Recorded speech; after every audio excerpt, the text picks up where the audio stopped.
سیدنا محمد وآلہ الطاہرین۔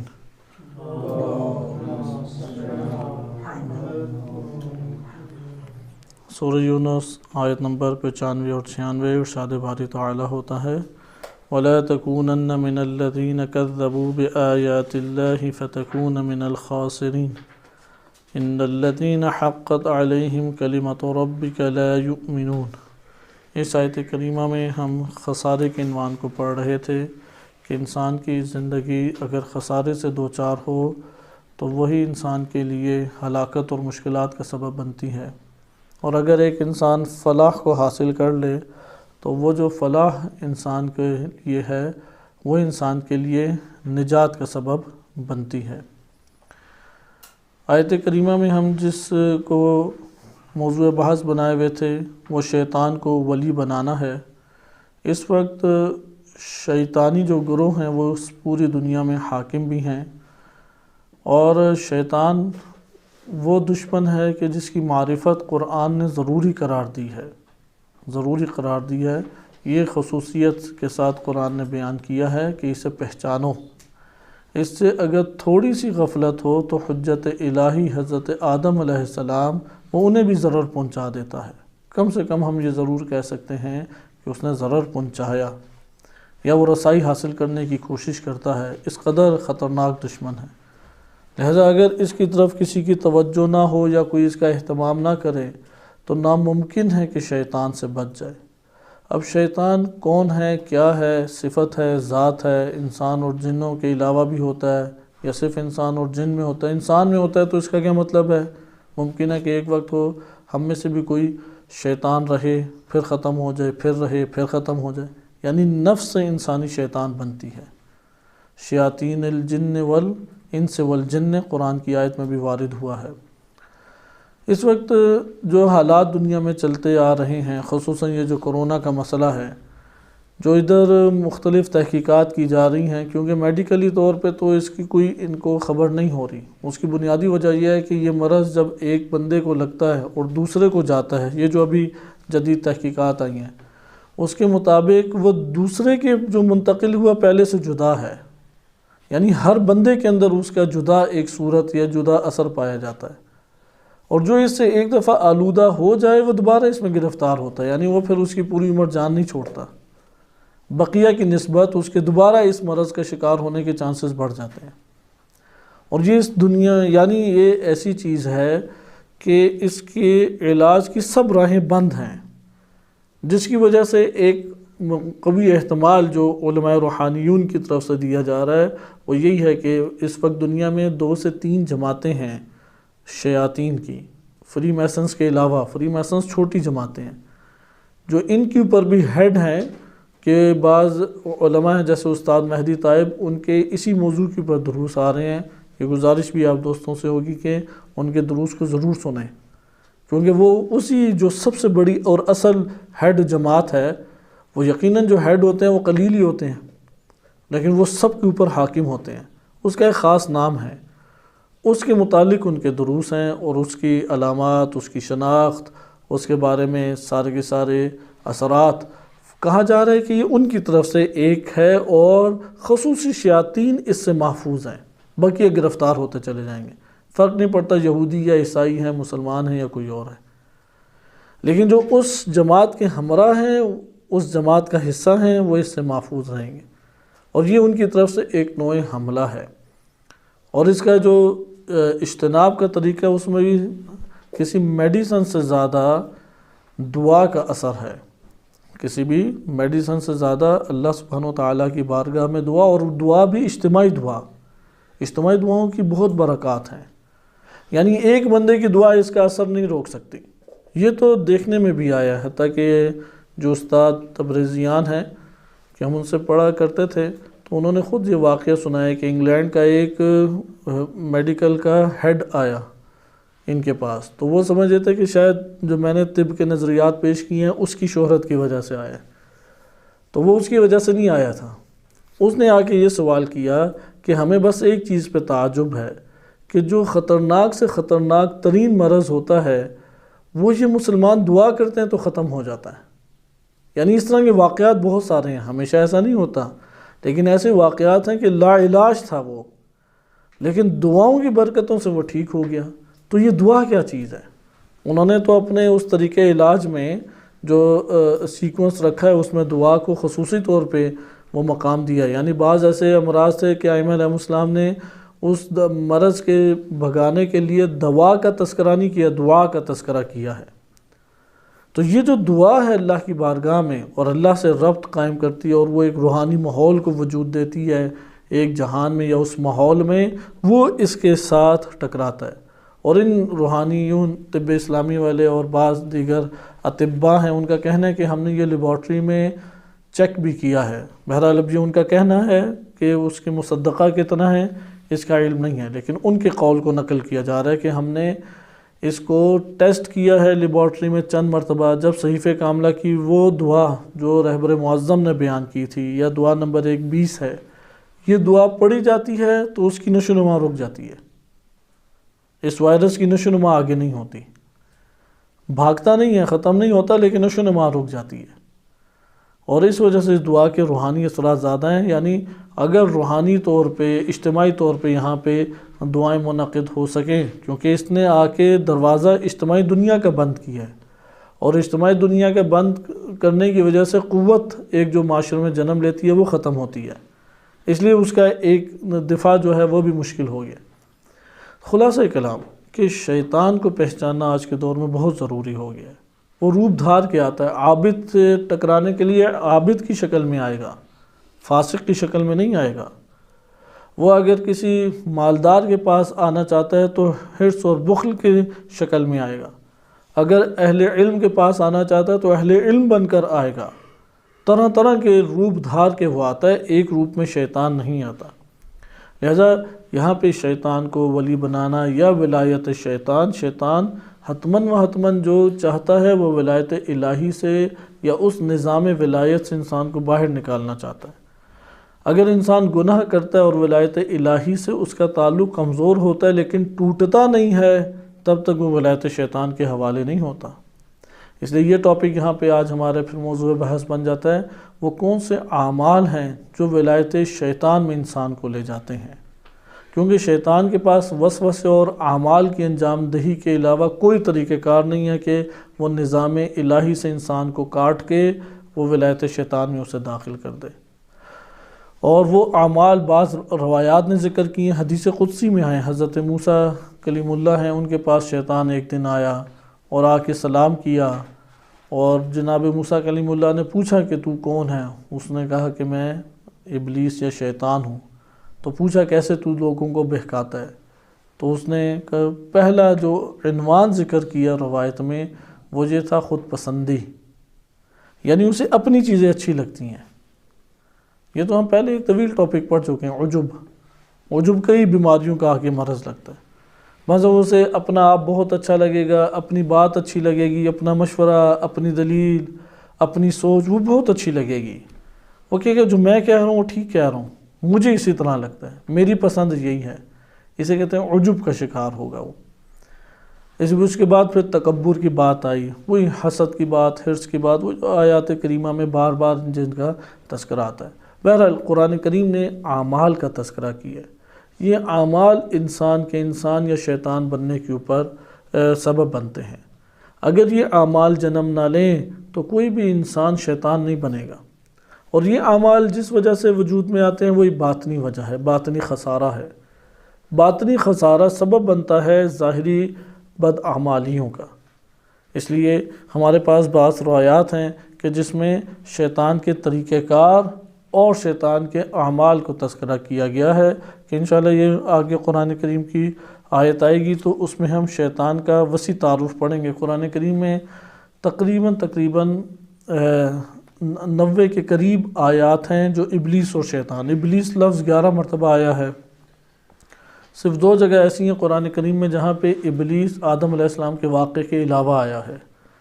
9 جگہوں پہ آدم علیہ السلام کے واقعے کے ذیل میں آیا ہے، جو واقعہ آپ پڑھتے ہیں اس کے ذیل میں آیا ہے۔ 2 جگہیں ایسی ہیں کہ وہ اس واقعے سے ہٹ کر وہاں پہ ابلیس کا تعارف آیا، مثلا جنود ابلیس کا تذکرہ ہے، یا اسی طریقے سے ایک اور آیت میں اس واقعے سے ہٹ کے ابلیس کا تذکرہ ہے۔ شیطان، لفظ شیطان فقط وہ تقریباً 63 مرتبہ قرآن کریم میں آیا ہے، اور کلمہ شیاطین وہ 17 مرتبہ قرآن کریم میں آیا ہے۔ اب آپ یہ سب اعداد و شمار بنائیں تو 90 کے قریب تقریباً یہ عدد پہنچ جاتا ہے۔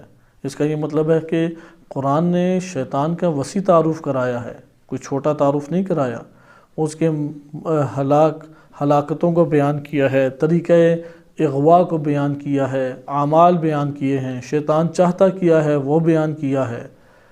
لہذا شیطان وَمَن يَتَّخِذْ شیطان ولیہ کہ جس نے بھی الشیطان ولیہ کہ جس نے بھی شیطان کو ولی بنایا من دون اللہ، اللہ کے علاوہ، فقد خسر خسرانا مبینا، اس نے بہت واضح طور پہ خسارہ اٹھایا۔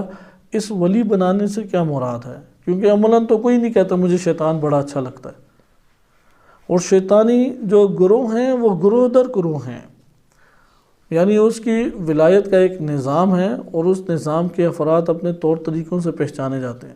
مثلا بعض ایسے افراد ہیں کانوں میں بالیاں لگائی ہوں گی، بعض ہیں کہ جو کٹ لگاتے ہیں، کانوں میں یوں کٹ لگے ہوئے ہیں 3-4 کٹ، علامتیں مختلف قسم کی۔ اسی طرح سے ان کے عادات کی مختلف علامتیں، عادات، اطوار ہیں، اور وہ یہ علامت پوری دنیا کے ممالک کے اندر، مسلم ہو غیر مسلم ہو، وہ ان فرقوں کے اعتبار سے نہیں آتا، وہ ادیان میں فرق کے اعتبار سے نہیں آتا، وہ یہ دیکھتے کہ کون اس کے ساتھ ایک تعلق قائم کرنے میں کامیاب ہو جاتا ہے۔ لہذا وَمَن يَتَّخِذْ الشیطان ولیہ کہ ولایت شیطان وہ باطنی اور ظاہری ایک تعلق کی بنیاد پر ہوتا ہے۔ باطنی تعلق تب ہی جڑتا ہے جب توحید کے دائرے سے باہر ہو جائے، یعنی شرک کرے، کفر کرے۔ اسی طریقے سے انسان اپنے اعضاء و جوارح سے جب بھی ایک بد عملی کو انجام دے گا، وہ پہلے نیت عمل کرے گا یا نہیں؟ اگر ایک شخص کی نیت نہ ہو ایک عمل کو انجام دینے کی، اور ارادہ نہ ہو، اور نیت اور ارادے کے بغیر انجام پا جائے وہ ایک بد عملی، تو وہ بد عملی کی کوئی سزا ہے؟ کوئی سزا نہیں، مکلف نہیں ہے انسان کو صرف اور صرف اس عمل کی سزا ملتی ہے، وہ عمل انسان کے لیے جرم قرار پاتا ہے کہ جو اس نے نیت اور ارادے سے کیا ہو۔ ہر وہ عمل جو انسان نے نیت اور ارادے سے نہ کیا ہو وہ انسان کی گردن پہ عائد نہیں ہوتا۔ یعنی شیطانی عمل کب کہلائے گا؟ جب نیت اور ارادے سے شیطانی عمل کو انجام دیں گے۔ اب یہ نیت اور ارادہ کیوں بنا ہے؟ شہوت کے غلبے کی وجہ سے، یا جہالت کی وجہ سے، یا معاشرے کے دباؤ کی وجہ سے، مختلف اسباب ہو سکتے ہیں، زیادہ تر یہ 3 اسباب ہوتے ہیں۔ یا غلبہ شہوت ہے، نمبر 2، یا جہالت ہے، نہیں پتہ تھا اس گناہ کی کیا نتائج ہیں، یہ گناہ ہے یا نہیں۔ مثلا ایک فرد خاتون ہے، اسے سال ہر سال پتہ ہی نہیں ہے کہ حجاب کرنا واجب ہے، یا سال ہر سال پتہ ہی نہیں تھا کہ پاؤں کا حجاب بھی واجب ہوتا ہے، تو جہالت کی وجہ سے ایک عمل انجام پاتا رہا۔ اور تیسری چیز ہوتی ہے کہ معاشرے کا دباؤ، جیسے بہت ساری باحجاب خواتین ہوتی ہیں، شادی بیاہ کے موقعوں پہ ان کا حجاب ختم ہو جاتا ہے۔ وہ کیوں ختم ہوتا ہے؟ ایک عجیب سخت پریشر ان کے وجود پہ ہوتا ہے۔ یا اسی طریقے سے ایک بندہ دیندار دکھائی دے رہا ہے، تمام کے تمام وہ گروہ جو ہے وہ فاسقین کا ہے، وہ وہاں پہ کہتا ہے تم نے کیا مولوی بن کے کرنا ہے یا مولانا بن کے کرنا ہے، وہ اس طرح کے 4 تانے دیتے ہیں، وہ آ کے اس کے اندر انگیزہ ختم ہو جاتا ہے مقاومت کا۔ معاشرے کا اثر ہے، جیسے یہ چلتا ہے کہ یار ایک دن لیٹ مجتہد بن جانا ہوتا ہے نا، وہ کہ آج ہماری بات مان لو، کیا ہوگا زیادہ سے زیادہ ایک دن لیٹ مجتہد بن جاؤ گے، تو وہ اس طرح سے اندر سے انگیزہ ختم کرتے ہیں، اور نتیجہ کیا نکلتا ہے کہ ایک عمل بد جنم لیتا ہے، یا ارادہ بد پہلے اس کے وجود میں جنم لیتا ہے۔ لہذا اگر نیت اور ارادہ بد انسانی نفس میں جنم نہ لے تو تب تک عمل بد صادر نہیں ہو سکتا۔ یہ وجہ ہے کہ کہا جاتا ہے کہ ہر برے عمل کی اصل جڑ اور بنیاد وہ انسانی باطن ہے۔ جس نے باطن کی اصلاح کر لی اس نے ہر شے کی اصلاح کر لی، اور جو باطن ہی کی اصلاح نہیں کر پایا تو اس نے جتنے بھی اپنے اعضاء و جوارح سے نیک اعمال انجام دیتا رہے وہ سارے کے سارے مشکوک اعمال بن جائیں گے۔ یہ ہمارے پاس خلاصے کے طور پہ ہے، میں صرف نام آپ کی خدمت میں چند گنوا دیتا ہوں جو اعمال قرآن کریم نے اعمال شیطان اس کی اعمال کو ذکر کر کے انہیں اعمال شیطان قرار دیا ہے۔ ایک ہے شراب خوری، یہ سورہ مائدہ آیت نمبر 90 اور 91 میں آئے ہیں اعمال کا تذکرہ، شراب پینا، اسی طرح سے میسر جوا کھیلنا، اسی طرح سے تیسرا ہے انصاب، یہ بھی ایک عربوں میں رائج طریقہ کار تھا، انہیں عمل شیطان قرآن کریم نے قرار دیا ہے۔ یا قرآنی اعمال جن کی وجہ سے شیطان کا بھائی بن جاتا ہے، اسراف، یعنی یہ برائیوں کی جو دنیا میں بڑے بڑے اعمال بد جنم لیتے ہیں، ان میں یہ ستون ایک معاشرے کے اندر برائی کے ستون بنتے ہیں۔ یہ ستون قائم ہیں تو وہاں پہ نیکیاں نہیں پھیل پائیں گی۔ یہ ان برائیوں کے علاوہ ہیں جو باطنی طور پہ برائیاں جنم لیتی ہیں، شرک ہے، کفر ہے، فسق ہے، یہ ان کے علاوہ ہیں۔ لیکن یہاں پہ آپ دیکھیں شراب خوری، کہ آج کے دور میں اس کو مذموم سمجھا نہیں جاتا۔ اس وقت تو غربی تو پوری کی پوری ان ظلمتوں میں چھایا ہوا ہے، عالم اسلام بھی اس میں چھایا ہوا ہے۔ کتنے ممالک ہیں وہاں پہ شراب کا حصول سرکاری پرمٹ کے ساتھ ادھر انہیں اجازت ہے، کوئی ادھر مشکل ہی نہیں ہے۔ پھر جن اسلامی ممالک میں اجازت یا پرمٹ موجود نہیں ہے، ادھر انڈر گراؤنڈ کتنے بڑے پیمانے پہ اس سے استفادہ کیا جاتا ہے۔ لہذا شیطان کے پاس ایک بڑا ذریعہ یہ شراب خوری۔ اسی طرح ایک عمل ہے جوا، اس وقت دنیا میں شرط اور جوے کی بنیاد پہ زیادہ تر مشغولیتیں برپا ہیں۔ اسی طرح سے ایک عمل ہے اسراف، فضول خرچی جسے ہم کہتے ہیں، مبذرین، شیطانی عمل ہے۔ اس کی وجہ سے بیچارے غریبوں اور فقیروں تک پہنچ نہیں پاتا اور بڑی تعداد میں چیزیں ضائع ہو جاتی ہیں، بڑی تعداد میں۔ اس میں کوئی بھی ہلکا جو ہے وہ اس سے مبرہ نہیں ہے، نہ علماء نہ غیر علماء۔ اسراف یا مبذرین یا فضول خرچیاں دکھائی دیتی ہیں، اور اجتماعی صورت میں دیکھیں، مثلا کھانا ہے پکڑ کے کئی افراد کا کھانا ضائع گیا، 100-200 روٹیاں ایک جگہ پہ ضائع گئیں۔ ایک اہتمام کرنا تھا، ایک ڈش یا 2 ڈش کافی ہوتی، 10 ڈشیں بنائی ہوئی ہیں، بہت سارا سامان اس میں ضائع گیا۔ بہرحال ایک ہے مبذرین۔ اسی طریقے سے زنا کا عمل قرآن نے خصوصیت سے بیان کیا ہے کہ اعمال شیطانی ہے، کہ جیسے جیسے پھیلے گا فرشتے وہاں سے اٹھ کے چلے جائیں گے۔ انہی میں سے ایک ہے غنا، موسیقی، بلکہ بعض وہ کہتے ہیں حلال موسیقی چلائیں وہاں پر بھی فرشتے قدم رکھنے سے گھبراتے ہیں۔ کجا یہ کہ حرام موسیقی ہو، حرام موسیقی وہاں سے فرشتے داخل نہیں ہوتے اس جگہ پہ، اور جہاں فرشتے رحمتوں کے داخل نہ ہوں کہاں سے رحمتیں وہاں پہ آئیں گے۔ اس طرح قرآن کریم نے اور اعمال کا تذکرہ کیا ہے جو اموال سے یعنی یہ ظاہری زندگی سے ساری چیزوں کا تعلق ہے، یتیم کا مال کھانا، مسکین کا مال کھا جانا، یا اسی طرح کہ پاک باز خاتون کے اوپر تہمت لگا دینا، جھوٹی گواہیاں دے دینا، ان سب کا قرآن نے تذکرہ کیا ہے۔ تو یہ اعمال شیطانی کے عنوان سے قرآن نے ایک خصوصی طور پہ اعمال ذکر کیے ہیں۔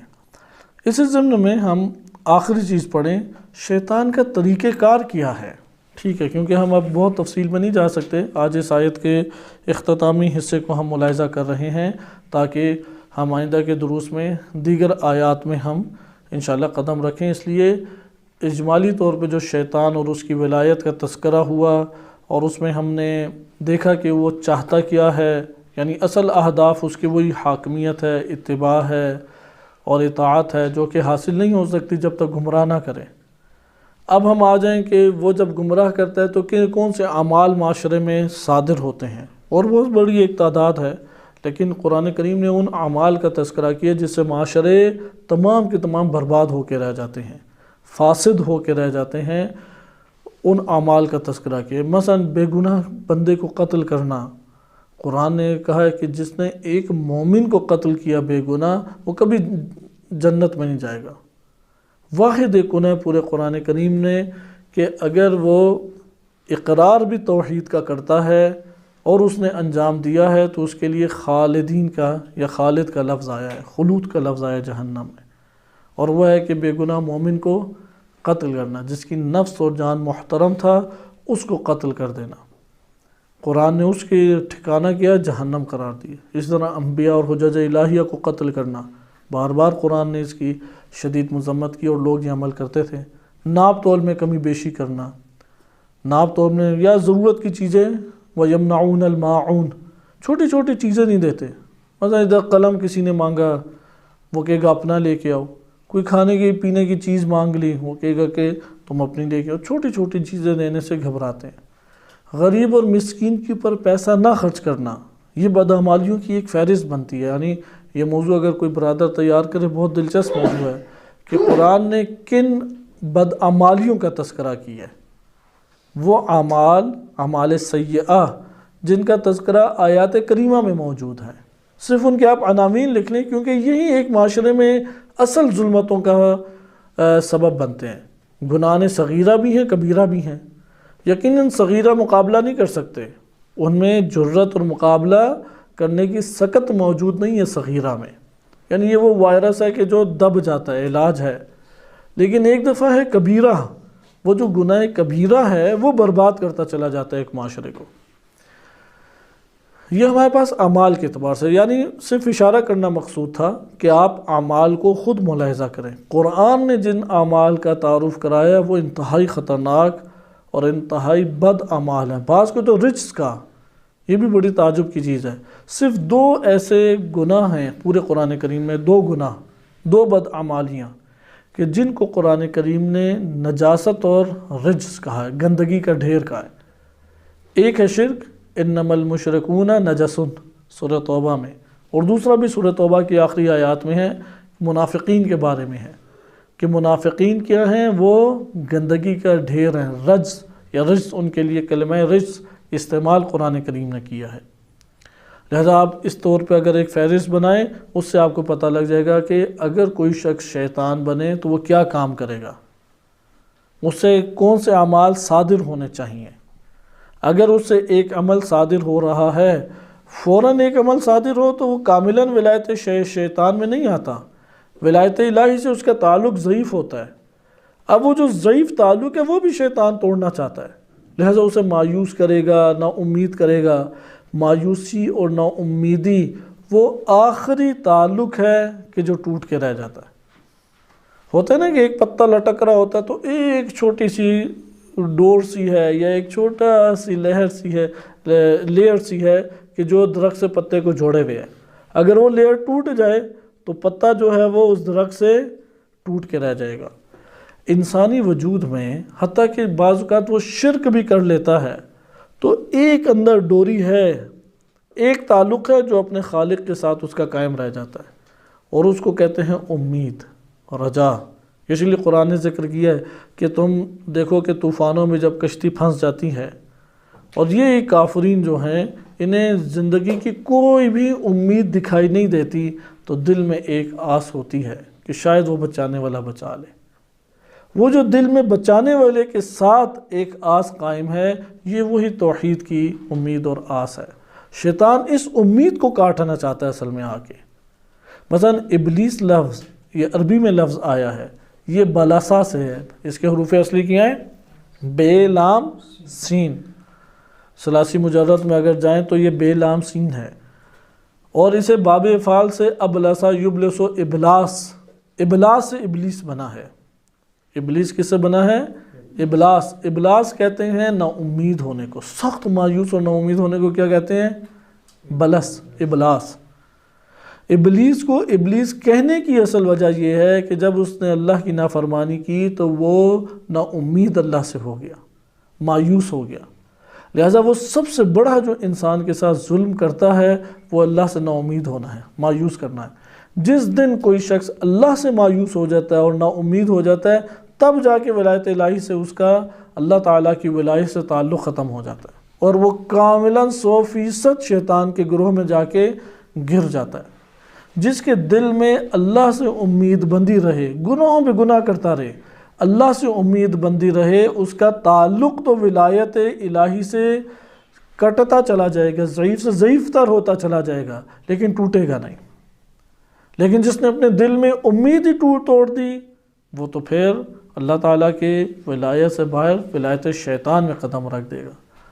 اور قرآن نے بھی واضح کہا ہے کہ انَّهُ لَا يَيْأَسُ مِن رَوْحِ اللَّهِ إِلَّا الْكَافِرُونَ، کہ فقط اور فقط اللہ تعالیٰ کی اس رحمت سے کون مایوس ہوتے ہیں؟ کافرین. لا تقنطوا من رحمت اللہ، اللہ کی رحمت سے مت نہ امید ہو، ان اللہ یغفر الذنوب جمیعا، تم اللہ کی طرف آ کر دیکھو، وہ تو تمام کے تمام گناہوں کو مغفرت فرما دے، حتیٰ کہ شرک، ان شرک لظلم عظیم، اللہ شرک کے علاوہ تمام گناہوں کو بخش سکتا ہے، البتہ مرنے کے بعد۔ مرنے سے پہلے توبہ کی توفیق مل جائے تو اللہ شرک کو بھی معاف کر دیتا ہے، توبہ کی توفیق مل جائے تو۔ لہذا آپ نے ملاحظہ کیا کہ توبہ اللہ تعالیٰ نے رکھی ہے، تمام گناہوں کو دھو دیتی ہے۔ یہ مشرکین تھے، ایمان لائے، نبی صلی اللہ علیہ وسلم نے ان کے اقرار اسلام کو قبول کیا۔ لہذا آپ نے ملاحظہ کیا کہ شیطان کا آخری بدعملی کیا ہے؟ نا امید اور مایوس کرنا۔ نا امید اور مایوس نہیں ہوں کہ اللہ میں جو گناہ کر لوں میں آؤں گا تو تیری طرف ہی۔ یا آپ جیسے دعاؤں میں یہ کلمہ پڑھتے ہیں، دعائے کمیل میں بھی ہے، دیگر دعاؤں میں بھی ہے، یہ پروردگار کہ اگر تو نے ان اخذت من جرمی، میرے جرم کی بنیاد پہ مجھے پکڑا تو میں اخذت عفوک، تو میں تیرے عفو اور معافی کو پکڑوں گا۔ اگر تو نے مجھے جہنم میں بھی ڈال دیا تو میں چیخ چیخ کے جہنمیوں کو بتاؤں گا کہ میں تجھ سے محبت کرتا ہوں۔ یا دعائے کمیل میں لفظ ہے کہ میں انہیں بتاؤں گا کہ میں نے تجھ سے امید باندھی ہوئی ہے۔ کیسے ہو سکتا ہے تجھ سے امید باندھی ہو تو وہ جہنم سے باہر نہ آئے؟ لہذا یہ جو محبت الہی کا تعلق ہے، یہ جو اللہ سے امید کا تعلق ہے، یہ شیطان کے گلے کا پھندا ہے۔ جب تک یہ دو چیزیں باقی رہتی ہیں کوئی ولایت شیطان میں 100% نہیں آ سکتا۔ یہاں اب آخری ہم پڑھیں گے تو اعمال شیطانیہ کے عنوان سے ایک تعارف تھا آیات قرآنیہ کے ذیل میں۔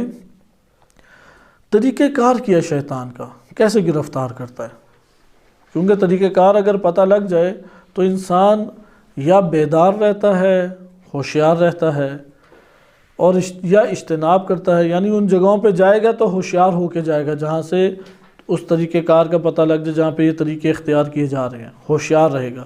جیسے پتہ لگ جائے دکاندار لوٹ لیتے ہیں، اگر ایک ہوشیار انسان ہو، خریداری بھی کرنی ہے تو وہ ہوشیار رہے گا یا نہیں رہے گا؟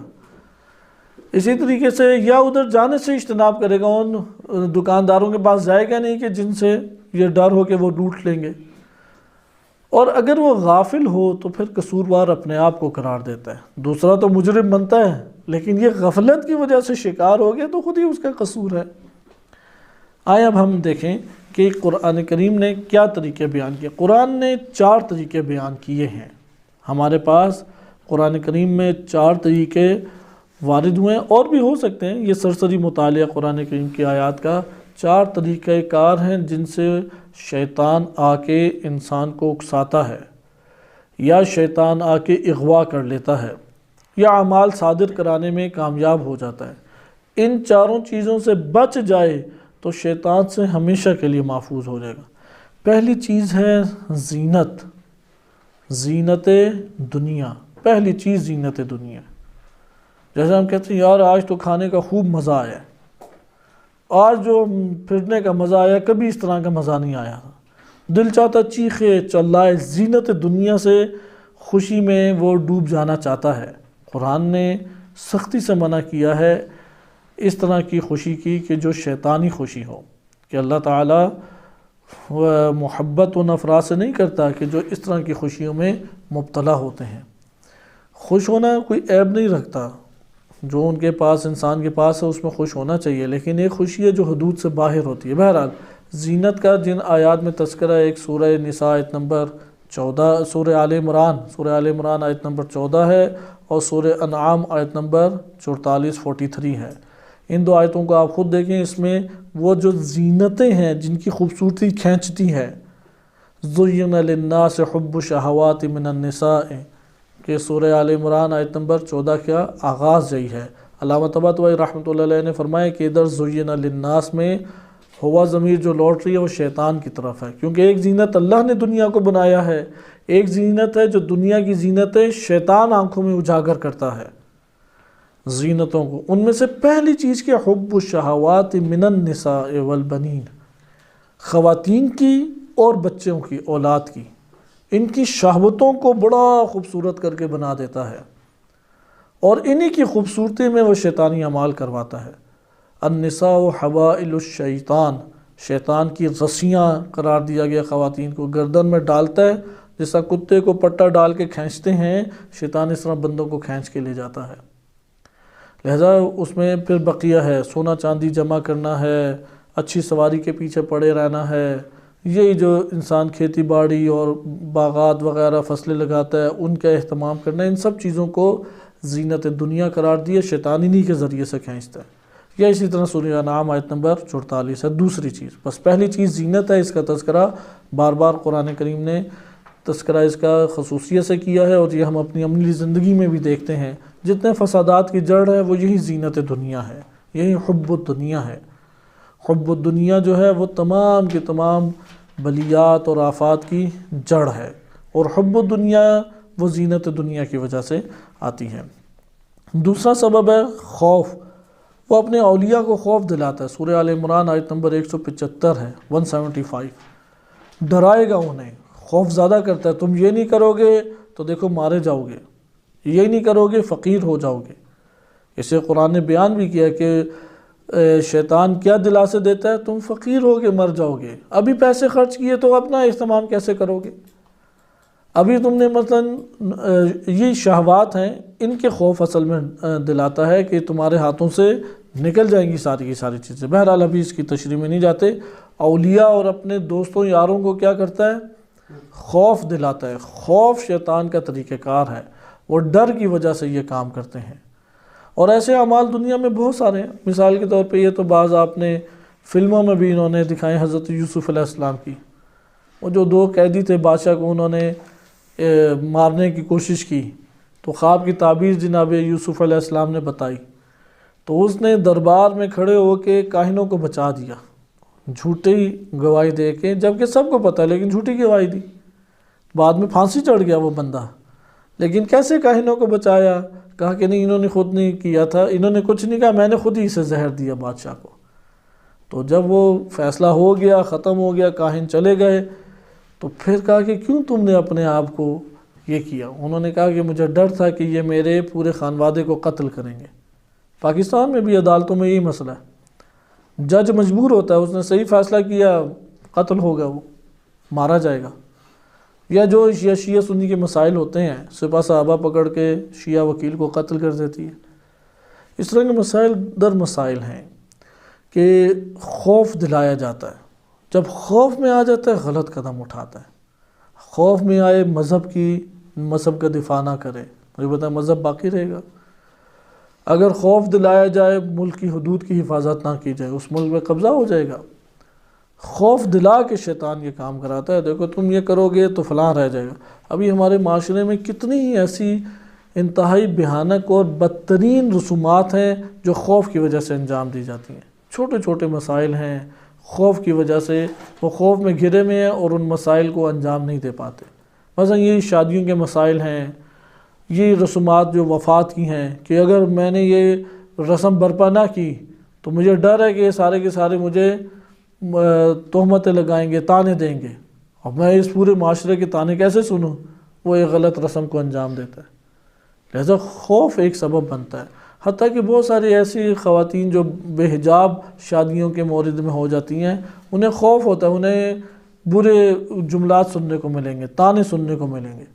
خوف شیطان ہے جو یہ خوف دلا رہا ہے۔ اللہ کی طرف آئے تو ہمت بڑھتی ہے، وہ تو قلیل بھی ہے کثیر پہ غالب آ جائے گا۔ وہ تو اللہ ہے، للہ العزت للہ ولرسولہ وللمؤمنین، مومنین کے لیے اللہ نے عزت رکھی ہے، رسول کے لیے اللہ کی ملکیت ہے عزت، کسی اور کی ملکیت نہیں ہے۔ بس شیطان کیا کرتا ہے؟ خوف دلاتا ہے۔ بہرحال یہ بھی ایک تفصیلی ٹاپک ہے۔ تیسری چیز وسوسہ، سورہ اعراف آیت نمبر 20 میں ارشاد باری تعالیٰ ہوتا ہے، وسوسے کے ذریعے سے شیطان قابو کرتا ہے، وسوسے ڈالے گا۔ اور وسوسہ کہتے ہیں وہ جو چپ کے نفس کے اندر باتیں ہوتی ہیں نفس کی، یہی وسوسہ ہے۔ باہر سے کوئی اندر آ کے نہیں ڈالتا، یہ نہیں ہے جو چپ کے نفس بولتا ہے۔ باتیں آپ لوگوں نے سنی ہوں گی نفس کی، یا نہیں سنی؟ روایات میں اسے کہتے ہیں حدیث النفس، نفس کی باتیں۔ حدیث یعنی باتیں، حدیث النفس یعنی نفس کی باتیں، نفس خاموشی سے باتیں کرتا رہتا ہے۔ مثلا آپ کھانا بنا رہے ہوں یا برتن دھو رہے ہوں یا کوئی جھاڑو وغیرہ دے رہے ہوں، اندر نفس باتیں کر رہا ہے، فلاں نے دیکھو یہ کیا، تم یہ کر لینا، فلاں دیکھو کام ہی نہیں کرتا، تم اکیلے ہی کام کرتے رہتے ہو، اس نے فلاں نے یہ کہہ دیا، اس کو تو کچھ نہیں کہا جاتا، تم چھوٹی سی غلطی کرو فلاں تمہیں یہ سب کچھ کہہ دیتا ہے۔ طرح طرح اندر سے یہ جو باتیں ہیں یہ وسوسے ہیں، اور شیطان کی ایک خصوصی قبیل میں سے ہے۔ یہ سورہ ناس اصل میں ہے یہ، یعنی وسوسہ اس قدر خطرناک چیز ہے، اس قدر خطرناک چیز ہے کہ اللہ تعالیٰ نے اس گناہ کو یا اس خطرناک ترین عمل کو بیان کرنے سے پہلے پناہ مانگی ہے، یعنی اللہ کی پناہ میں آئے بغیر اس کا کوئی انسان کے پاس علاج نہیں ہے۔ قل اعوذ برب الناس، رب، میں کس کی پناہ میں آ رہا ہوں؟ رب الناس۔ نمبر 2، ملک الناس، جو تمام لوگوں کا مالک ہے اس کی پناہ میں آ رہا ہوں۔ نمبر 3، الہ الناس۔ اچھا کس سے میں بھاگ کے آ رہا ہوں؟ کیونکہ پناہ تب لی جاتی ہے نا جب مقابلہ نہ کر سکے۔ وسوسہ وہ چیز ہے کہ اگر ربوبیت، مالکیت اور الوہیت میں اللہ تعالیٰ کی پناہ نہ لی جائے، وسوسے کا مقابلہ نہیں ہو سکتا۔ اتنی خطرناک چیز ہے وسوسہ۔ یہ باطن کی گہرائیوں میں جنم لیتا ہے، گہرائیوں میں جا کے جنم لیتا ہے۔ قل اعوذ برب الناس، ملک الناس، الہ الناس، کس سے؟ من شر الوسواس الخناس۔ اچھا خناس کوئی باہر کی چیز ہے، کیونکہ انسان کو اپنا نفس ہمیشہ ہی فرشتہ لگتا ہے، بڑا اچھا لگتا ہے، بڑا محبوب لگتا ہے، تو سمجھتا ہے خناس ہمیشہ باہر ہی ہوگا، اس کی شکل بڑی عجیب و غریب سی ہوگی، کالا سیاہ بھیانک ہوگا، اور فلاں فلاں پتہ نہیں کس جگہ سے آیا ہوگا۔ تو قرآن نے یہ سارے توہمات توڑنے کے لیے پھر آگے سلسلہ جاری رکھا۔ وسواس الخناس الذی یوسوس فی صدور الناس، لوگوں کے سینوں کے اندر وسوسے ڈالتا ہے۔ وسوسے کا تعلق کس سے ہے؟ باطن سے یا ظاہر سے ہے؟ گہرے طور پہ باطن سے ہے۔ اچھا کن لوگوں میں سے ہوگا؟ صدور الناس من الجنت والناس۔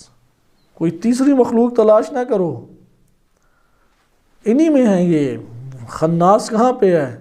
یا یہی نفس انسان کا خناس بن جاتا ہے، یا دوسرا کوئی دوست بن کے خناس آ جائے گا، کوئی مہربان بن کے خناس آ جائے گا، کوئی آس پاس سے اٹھ کے خناس آ جائے گا۔ خناس کو پہچانا جاتا ہے وسوسے سے، خناس ورنہ نہیں پہچانا جاتا۔